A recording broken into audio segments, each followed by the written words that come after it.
যেটু really আমি যে আমার ফকিরাগ্রাম ফুরানি বাজারের যে দুর্গা বাড়ি এই ফিল্ডর পরা গই আমি শক্তি আশ্রম লেগে যাব। শক্তি আশ্রম পুরা শীতলার পর ফটাপ করার পর আমার ছালনাতারি যোগদই বজারের হয়ে ছালনাতারি খালঝার আর আমি দুপুরটোল হয়ে আমি সাপুরগ্রাম যেটু রোড এইটো ফকিরাগ্রামত ওলাব আর ফকিরাগ্রাম ওলাই আমি বাজারের মাঝে ওলাই আহি আমি আমার পার্টি অফিস ইউপি ফিল্ডের যে থানার মুখত আছে ইয়ালৈকে আমি করিব। আজি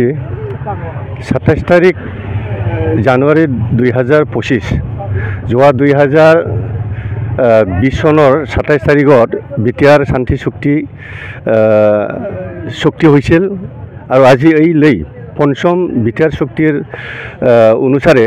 আমি 40টা সমষ্টিত বিটিআৰৰ 40টা সমষ্টিত আমি বাইক ৰেলী কৰি আছে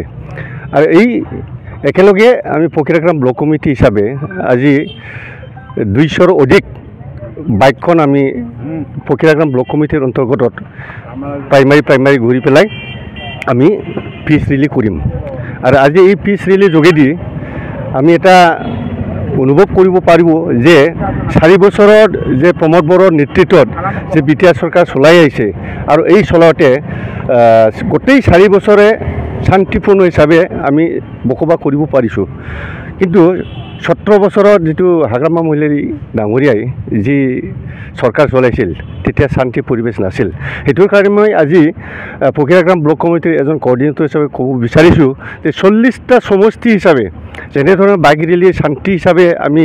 পৰিণত কৰিব পাৰে আৰু ফকিৰাগ্ৰামক তেনেকেই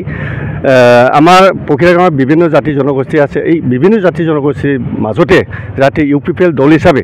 আমি শান্তি হিচাপে প্ৰমোদ বড়োৰ নেতৃত্বত আমি ফকিৰাগ্ৰাম সমষ্টিক লৈ যাব পাৰে এই উপলক্ষে আমি আজি বিটিআৰ